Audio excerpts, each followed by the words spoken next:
Time we, if you remember, we did this web API, so I hope it's clear. So as we discussed, we have two major types of users. We have human users, they want to see some kind of web interface. And there are other programs that might come to your application to get some data, and we provide them a web interface, a web API, sorry, a web API. So hopefully now this is clear. This one, creating a web interface, the best way to do it, there are many ways of course to do it, the best way is to use some kind of template where the template has some HTML with some placeholders, some places where at runtime you put some data in the template. So I have explained this last time, but let me just show you one more time. Quickly have a look at this. So now in terms of template engines, there are so many template engines out there and so many template languages out there. One that we'll be using in this course is called Handlebars. Okay, very simple template engine that you basically can use to use to create your page. So this is an example template. And by the way, this template could be generated, the page could be rendered or generated either on the server side or the client side. It's up to you. You as developer, you choose where you want to generate the page. So you try your best to do it on the client side to give a bit of break to the server side, but usually you have some hybrid. You do some on the server side and others on the client side. So here's an example of using the Handlebars template on the client side. So what you do first, you add the Handlebars library to your page. Because this handlebar you basically download it, or you can even just you don't even need to download it if you don't want to. So let me show you. You can just, it's already hosted in this location. You just add the script and put the source. This is the location of this handlebars. Is it the same as when you do npm save? Okay, so on the server side, if you want to use some library on the server side, you have to do npm install and download it on the server side, and then you can require it and use it. Yes? On the client side, you have two options. You can either download it using npm install or download it the way you go and download it, and then store it locally and then add it to the page. That's one way of doing it. If you are too lazy, you don't want to do that, you want others to host it for you, you just add the script tag. You add the script tag, and then in the source you put the location where that library happens to be located.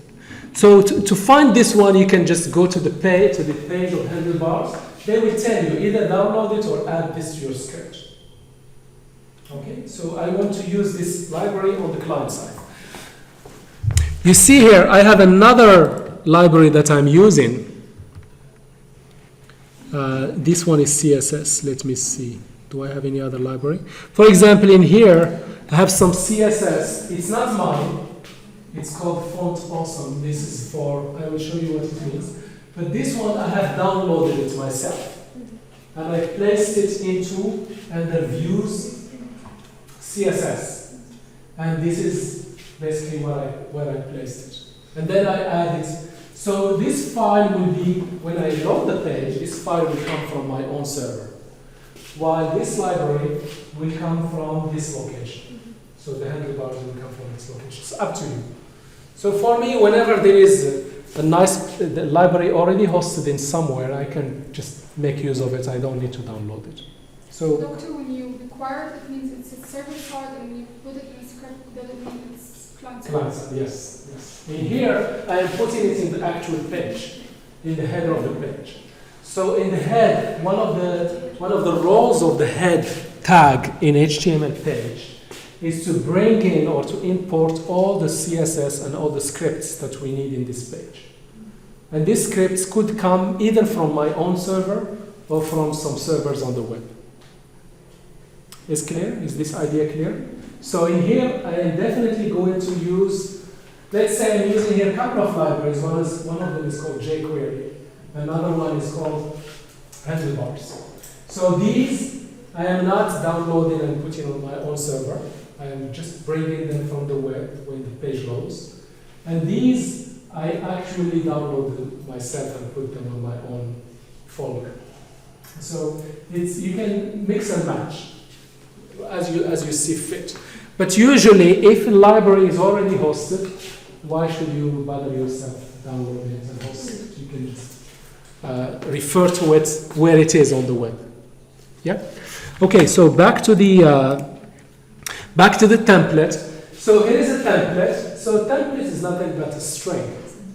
So in this case, I have a template that defines a table, and the table it shows me the ID and the first name and the last name of that particular, let's say this is a student template. So a template means it has some static content with some placeholders. So at a runtime, I will give a student object to this template, and the student ID will be extracted from the object and it will replace this placeholder. So here is the template, and here is how I use it. So this is my JavaScript. I will show you shortly how it looks like. In my JavaScript, I create a variable and put my template in there. And then let's say I have an object that has, let's say student object, it has an ID, first name, last name. Then what I will do, I will get the template that I defined here. You see the name of the template, student template, this one is student template. Then the first step I do, I compile it. Compile means I convert this to a function. The handlebars will do it for you. And then, once I compile it, I will take that compiled version of my template and give it as a parameter, as an input, give it the object. And then this will generate the actual HTML. So this HTML, it will take the ID, let's say whatever, 1, 2, 3. This will be replaced with 1, 2, 3. First name, Fatima will be replaced here. This one last name, Ali, will be replaced here. Okay? And then the final HTML, which is the table with the values, I take it and I go to this div on my page and then put that HTML in this div. So let me show you concretely how it looks like in the client side. HTML template. This is a variable. Remember, this is let. Yeah, this is a comma. Okay. Yes, this is a comma to do basically I'm declaring a variable. This variable will be the result, will hold the results of compiling my template. So the step is like this. First I create a template, then I compile it. Then I use the compiled version, give it the input, and then it generates only the HTML. Yes? So this is how it looks like on the server side. So let me show you how these things fully working. Let's go to the student. Here is the student template.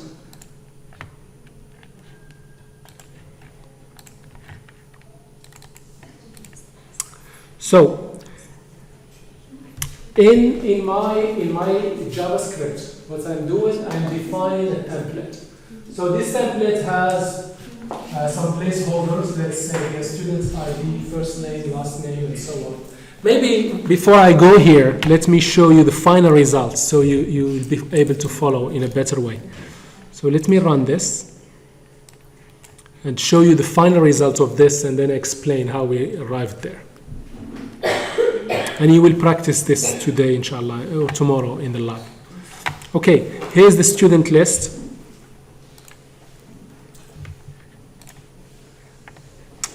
Okay, so here, whenever I select a student, what I will do, I grab the student, and then I'll go to the server, get the student details, and generate a view on the client side and put the student details on the page. So whenever I select a student, I'll go back to the server side. When I go to the server, I only get the data. I don't get the whole view. This view will be generated on the client side. So this is one way of doing it. So instead of refreshing the whole page, I just grab the selected student, go to the server, I get the student details, and then take the student details, take the template, merge the two, and then inject these details on the page. This is very common pattern of how people do this. Okay.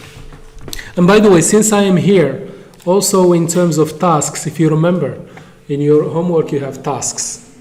So you see the tasks as an instructor, you can see the tasks and you can update or delete. So one way to do it, you see the tasks and then you can either, let's say this is update, or you can delete. Okay? So you don't need to have update task and delete task as a separate menu item because they don't make too much sense. First, you see the tasks, and then you can either update them or delete them. Those who already did the design, they know what I'm talking about. Okay. But when you press on it to open another page, it will not render apart.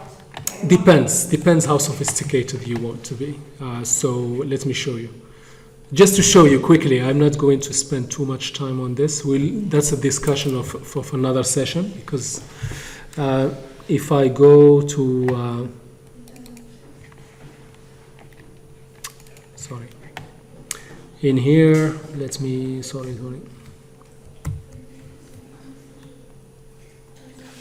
Okay, so here.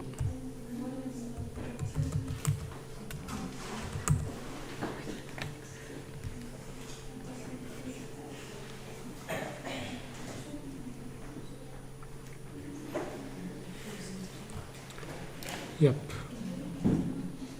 Okay, here I have two versions. There is server-side rendering and there is client-side rendering.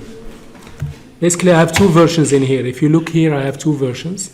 So let me use this version. So let me just restart this. So the first version, when I click, it will open in a separate page. But there is another version. When I click, it opens as a pop-up on the page. Yeah. You see add in here, it also opens as a pop-up.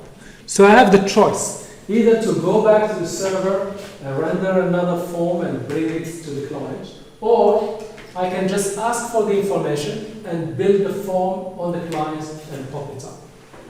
So we will discuss this. Hopefully you can see some of it in the lab and we will discuss it next time. So please give me just 2 minutes because we spent a lot of time on the project, just to show you how this trick works, because you will be practicing this in the lab. So here it is. You select something, it goes and you see this magically, you see this page. Yeah. So let me show you first the page. Here is the page. So the page doesn't, here is the template for filling up the dropdown. This template you should already be familiar with it. And this template is happening on the server side. Now on the client side, what's happening on the client side is that I will generate my HTML and then I will inject it in here. I will put it in this div. I go to this div and put my HTML. And the script that is responsible of doing this will be on the client side. So there is on my template, I have a script source, views, JS, student.js. So if I go to this, views, JS, student.js, here is my client-side template. So it is a table. This is the table you see here. This is the table you see here. Okay, the way it is nicely done, it's because I am adding, you see this table stripped. This is CSS coming from Bootstrap. Now, here is the on change. So what I'm asking here, whenever the page loads, after the page is loaded, after the page is fully loaded, I'm listening to this onChange event. Whenever the drop-down changes, you remember when I change the drop-down, this function will be called onStudentChange will be called. So let's go to that function, onStudentChange. So what this is doing, I'll get the student that was selected. Okay. And then if nothing is selected, then I empty that table. The table will show nothing. Otherwise, what I will do is I will go to the server side, get the details of the selected student. Then I compile my templates that I defined up there. Then I get my compiled template, give it to the student that I retrieve from the server side, and then go to the student details, remember that div on the page, and say inner HTML equals the HTML that was generated. So this is how I generate the HTML on the client side, and then inject it on the page. Oh, okay. That's why it's empty student. Yes, it is empty. It gets generated by script and get injected. Now the get student is very simple. All it's using the fetch. Remember the fetch you have used on the server side? Yes. You can also use it on the client side. So the fetch is basically I'm going to API/student/ let's say 1, 2, 3, 4, 5. I get the response, get the JSON from the response, and return it from return it. So whoever calls this function, they will get student in a JSON format. So you get the template, you compile it, you give it the JSON object, and you generate the HTML.